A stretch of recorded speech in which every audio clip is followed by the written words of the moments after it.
তেলের ড্রাম কেটে তৈরি করে ফেলুন অসাধারণ বারবিকিউ স্টোভ, যার মাধ্যমে পানি সিদ্ধ করা, ভাত রান্না করা, এমনকি এটাকে মাইক্রো ওভেন হিসেবেও ব্যবহার করতে পারবেন। এই শীতে বন্ধুরা সহ যে কোনো ক্যাম্পেইন, পিকনিক, গেট টুগেদার, যে কোনো পার্টিতে বড় ধরনের বারবিকিউ স্টোভের প্রয়োজন হতে পারে, যার মূল্য বাংলাদেশি টাকায় 15-20 হাজার টাকারও বেশি হতে পারে। অথচ আপনি চাইলে একটা তেলের ড্রামকে কেটে এর চেয়ে দ্বিগুণ ধারণ ক্ষমতা সম্পন্ন বারবিকিউ স্টোভ ঘরোয়াভাবেই তৈরি করতে পারেন। স্ক্রিনে দেখানো এই বড় তেলের ড্রামটাকে পুরো ড্রামের মধ্যবর্তী স্থান থেকে 2 ইঞ্চি ডানে অথবা বামে ড্রামটাকে কাটতে হবে। আপনারা ভিডিও দেখেই বুঝতে পারছেন কোন পজিশনে আপনাকে এই ড্রামটা কাটা উচিত। মনে রাখবেন, যেই অংশটা বড় এবং ভারী সেখানেই মূলত বারবিকিউর লোয়ার স্ট্যান্ডটা তৈরি হবে। এবার আসুন, আপনারা স্ক্রিনে দেখতে পাচ্ছেন যে রাজমিস্ত্রির মতো করে সিমেন্ট এবং বালির মশলা তৈরি করা হচ্ছে।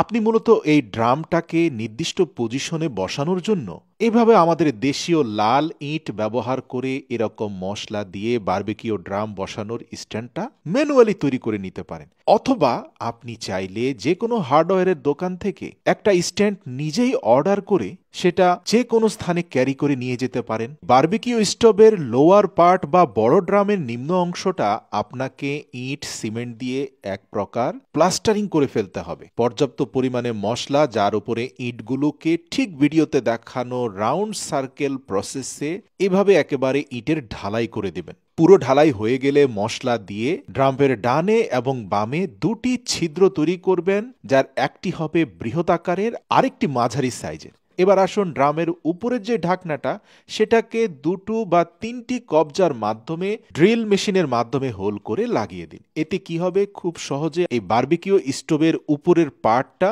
ইজিলি মুভমেন্ট করতে পারবেন। শুধু তাই না, এটাকে একটা নির্দিষ্ট দূরত্বে ফিক্স করে রাখার জন্য ড্রামের 2 প্রান্তের সাথে একটা স্ট্যান্ড হুকার যুক্ত করে দিন। এছাড়াও ড্রামের ফ্রন্ট এবং ব্যাক সাইডে যে ছিদ্রগুলো করেছেন স্কোয়ার শেপে, সেখানেও দরজা লাগিয়ে দিন কবজার মাধ্যমে। এবার আসুন, এই বারবিকিউ স্টোভটা যাতে তাৎক্ষণিকভাবে চুলায় রূপান্তর করা যায় সেজন্য ভিডিওতে দেখানো একটা স্কোয়ার শেপের ইস্পাতের মধ্যবর্তী স্থানে 2টো রাউন্ড সার্কেলের চুল্লি তৈরি করে ফেলুন। এবার আসুন, বারবিকিউ স্ট্যান্ডটা তৈরি করে ফেলবেন অথবা বাজার থেকে অর্ডার করে নেবেন। বারবিকিউ নেট এবং চুলার স্ট্যান্ড 2টো ঠিকভাবে ড্রামের উপরে পারফেক্টলি বসে কিনা সেটা নিশ্চিত করে নিবেন। দেখতে পাচ্ছেন কত চমৎকার একটা বারবিকিউ স্ট্যান্ড হয়েছে, যেটার নিচে চেম্বার রয়েছে, যে চেম্বার দিয়ে আপনি চারকোল ম্যানেজমেন্ট করতে পারবেন, কমাতে পারবেন, বাড়াতে পারবেন। অগ্নিসংযোগের কাজগুলো এখান থেকে আপনি করতে পারবেন। তো প্রিয় দর্শক, ইন্দোনেশিয়ানরা শীত আসলেই বন্ধুরা সহ এরকম বারবিকিউ স্টোভ তৈরি করে এবং পুকুরে বড়শি ফেলে মাছ ধরার চেষ্টা করে। এই যুবককে দেখতে পাচ্ছেন, সে চার হিসাবে বড়শির মাথায় কলা লাগিয়ে পুকুরের মধ্যে দীর্ঘক্ষণ বড়শি ধরে রেখে কত বড় তরতাজা একটা রুই মাছ ধরে ফেল। ব্যাস,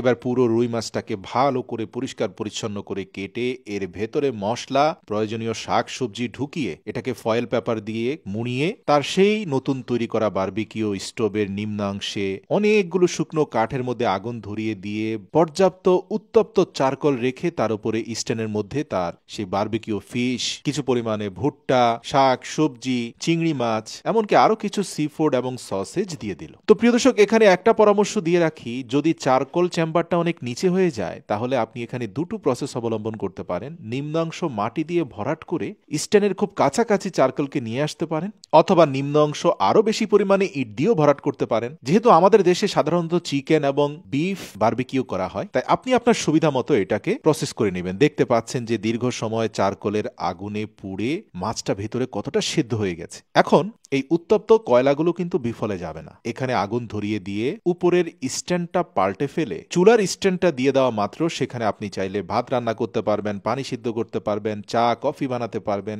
দেখতে পাচ্ছেন এই বারবিকিউ স্ট্যান্ডের বহুমুখী উপকারিতা। শুধু এখানেই শেষ নয়, নিচে পড়ে থাকা যে কয়লাগুলো আছে তার উপরে 2টো টাইলস বিছিয়ে দিয়ে উত্তপ্ত টাইলসের উপরে আপনি পিজা বা গ্রিল চিকেন দিয়ে তার উপরে স্টোভের ঢাকনা আটকিয়ে দিলে ভেতরে এটা গ্রিল চিকেন হয়ে যাবে। মানে এটাকে আপনি চাইলে একটা মাইক্রো ওভেন বা ইলেকট্রিক ওভেন হিসেবে ব্যবহার করতে পারেন। ভিডিওটি মেনশন করুন আপনার সেই বন্ধুদেরকে যাদেরকে নিয়ে আপনি এবার শীতে বারবিকিউ পার্টি করতে চান।